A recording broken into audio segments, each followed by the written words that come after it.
जय जिनेन्द्र। 10 लक्षण पर्व के 2 दिन बड़े आनंद से हमने निकाले। आज तीसरा दिवस है उत्तम आर्जव धर्म का। क्रोध का अभाव क्षमा, मान का अभाव मार्दव। आ जाइए हम आज आर्जव धर्म की चर्चा करते हैं। उत्तम आर्जव धर्म से हम क्या समझें? योगस्य अवक्रता आर्जवम। सर्वार सिद्धि आचार्य पूज्यपाद ने ये परिभाषा बनाई है। योगस्य मन वचन काय की अवक्रता मानी सरलता, टेढ़ापन नहीं होना उत्तम आर्जव धर्म है। सरल भाषा में हमने आज सुबह पूजा की, कितनी अच्छी पंक्ति दी है ध्यानत राय जी ने। मन में हो सो वचन उचरिए, वचन होए सो तन सो करिए। अर्थात जो मन में आए वैसा बोलो और जो बोलो वैसा करो। इसका नाम है उत्तम आर्जव धर्म। मुनि और गृहस्थ सब इसको धारण कर सकते हैं। मुनि महाराज तो 100% धारण करते हैं, उनका तो जीवन है ये, उनके तो प्राण है ये धर्म। हम गृहस्थ क्या करें? जितना बने अधिक से अधिक उतना इसको धारण करें।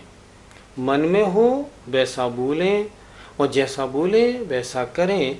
इसका नाम है उत्तम आर्जव धर्म। मायाचारी ने हमारे जीवन में कहां कहां प्रवेश करा हुआ है? ये बताओ, कहां प्रवेश नहीं किया?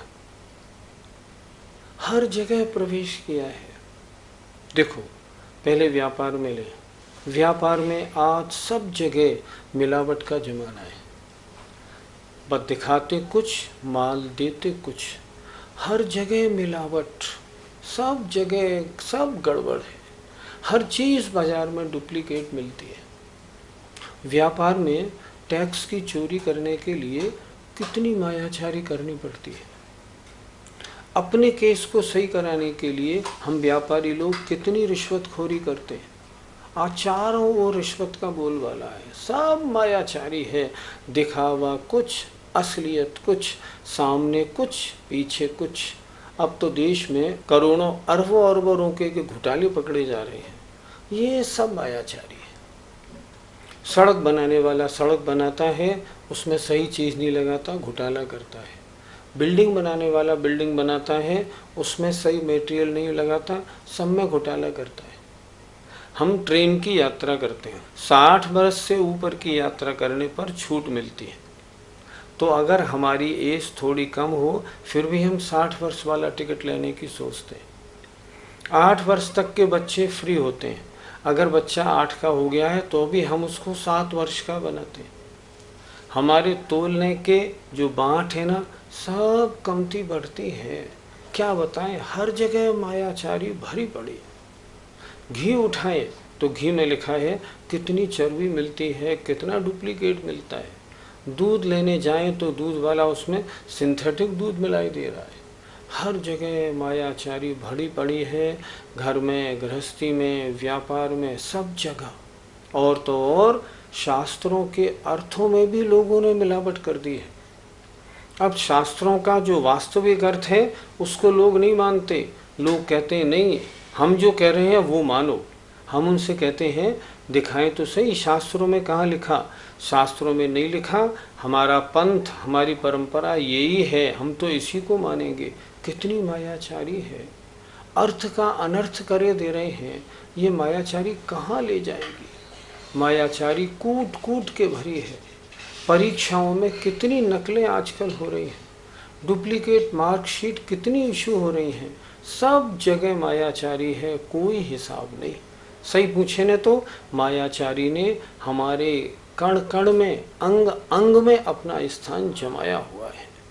सही चलने वाला कोई एक आध बिरला हिंदुस्तान में मिल जाए तो बात दूसरी है, बाकी सब आजकल सब जगह मायाचारी का बोलबाला है। आर्जव धर्म जीवन में क्यों आवश्यक है? इसलिए क्योंकि सरलता अच्छी होती है। अगर हम विश्वासघात करते हैं, अगर हम बेईमानी करते हैं, अगर हम मिलावट करते हैं, हम चालाकी करते हैं, हम कम तोलते हैं, एक बार तो कोई ले जाएगा, फिर दोबारा लौट के नहीं आएगा कि नहीं इसकी दुकान पे नहीं जाना, यहाँ दूध बड़ा पतला मिलता है। इसका घी मत लेना, इसका मिलावट वाला मिलता है। ये रही बहिरंग की बात। अंतरंग में अगर हम देखें ना, तो अगर चित्त में मायाचारी है तो कभी कोई काम ठीक नहीं होगा। आप पूजा करेंगे, पूजा में मन नहीं लगेगा, ध्यान लगाएंगे, ध्यान में मन नहीं लगेगा, कुछ भी कार्य करेंगे आपका मन भटकेगा, कहाँ करूँ, कैसे करूँ, ऊपर नीचे दिखावा, सब उसमें सब सारा काम खराब हो जाएगा। कैसे कैसे जीव हो गए देखो। यदि हम देखें ना, तो वर्तमान में जो जीवन कथाएं पढ़ने को मिलती हैं ना, आत्मकथाएं, 3 कथाएं बड़ी सुंदर मिलती हैं। एक वर्णी गणेश प्रसाद जी की, एक महात्मा गांधी की, एक पंडित बनारसी दास जी की। इनमें क्या खूबी है? इनमें खूबी यह है, इन्होंने जो अपनी जीवन कथाएं लिखी उनमें कुछ भी नहीं छिपाया, अपनी सारी गलतियों को गलती ही करके दिखाया, बिल्कुल साफ। ये नहीं अच्छी अच्छी बातें तो लिख दी, बुरी बुरी बातें छिपा दी। इतने शुद्ध हृदय से जो मन में था, जैसी अपनी वास्तविकता थी, उन्होंने अपनी जीवन कथा में ज्यों की त्यों लिखा। आज ये तीनों जीवन कथाएं बड़ी श्रेष्ठ मानी जाती है। जो व्यक्ति सरल होता है ना, उसकी सब तारीफ करते हैं, सब वो बहुत सरल है, बहुत भोला है, बहुत अच्छा है। एक थे पंडित देवीदास, सामान लेके आ रहे थे गांव से। गांव खच्चर के ऊपर उनका सामान लदा हुआ था। सामायिक का टाइम हो गया, उनको तो सामायिक करनी थी। साथियों ने ये कहा, यहाँ डकैतों का इलाका है, आगे चल के सामायिक कर लेना। उन्होंने कहा नहीं भैया, मेरा तो जो सामायिक का समय, मैं तो सामायिक करूँगा। एक पेड़ के नीचे बैठ गए, अपने घोड़े को उन्होंने बांध दिया पेड़ से और बैठ गए।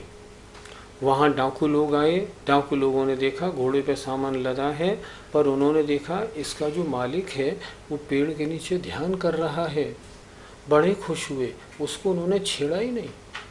और जो उनके साथी आगे चले गए थे ना, उनको पकड़ा और उनको लूट लिया।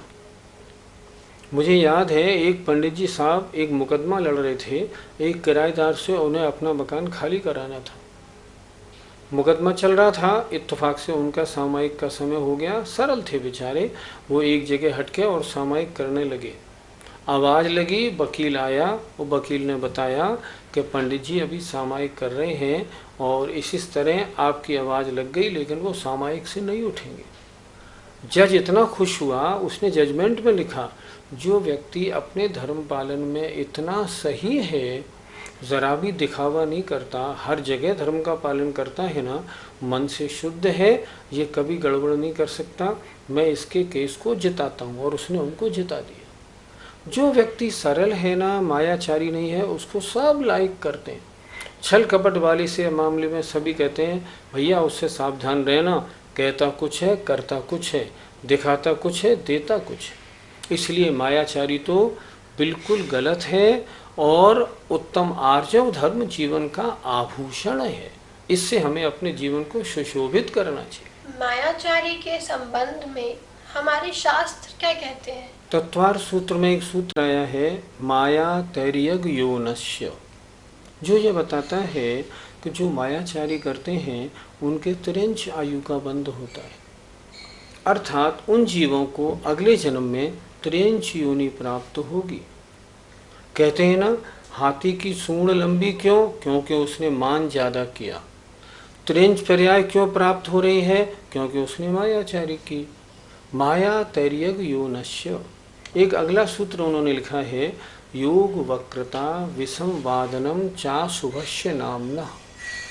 योगों की अगर वक्रता माने योगों का टेढ़ापन है, मन कुछ, वचन कुछ और काय कुछ, तो योग वक्रता और विसंवादनम, सही मार्ग पर चलने वाले को अच्छे मार्ग पर चलने से रोकना अशुभ नाम कर्म का आश्रव का कारण है।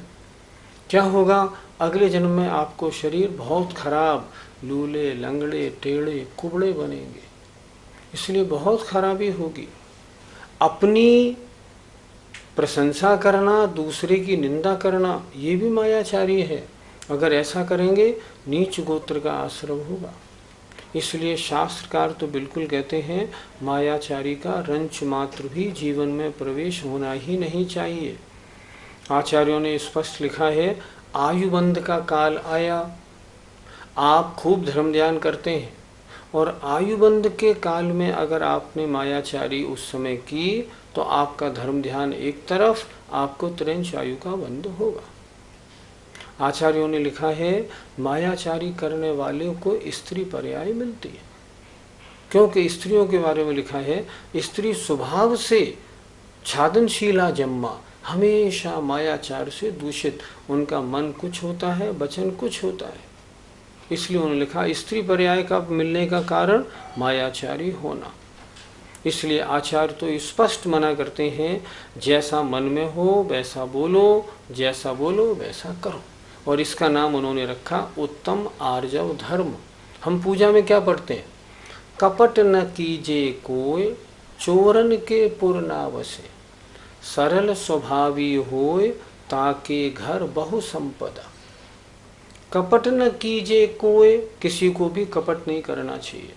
देखो चोरन के पुर ना बसे, जितने भी चोर होते हैं उनके पुर माने उनके नगर नहीं बसते, लेकिन जो सरल स्वभावी होते हैं उनके घर बहुत संपदा होती है।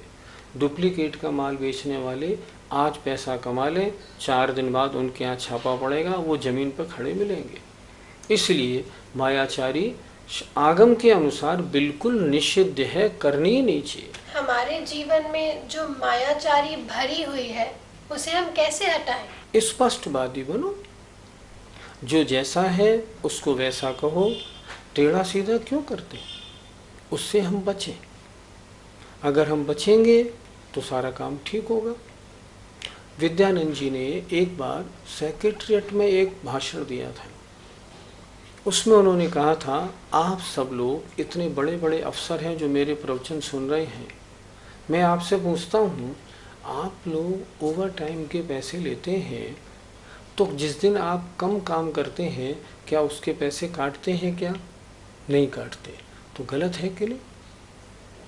आपकी ड्यूटी बनती है कि अगर आप कभी ज़्यादा काम करें और कभी कम काम करें तो कम काम का भी तो आप हर्जाना दें। इसे कहते हैं सरलता।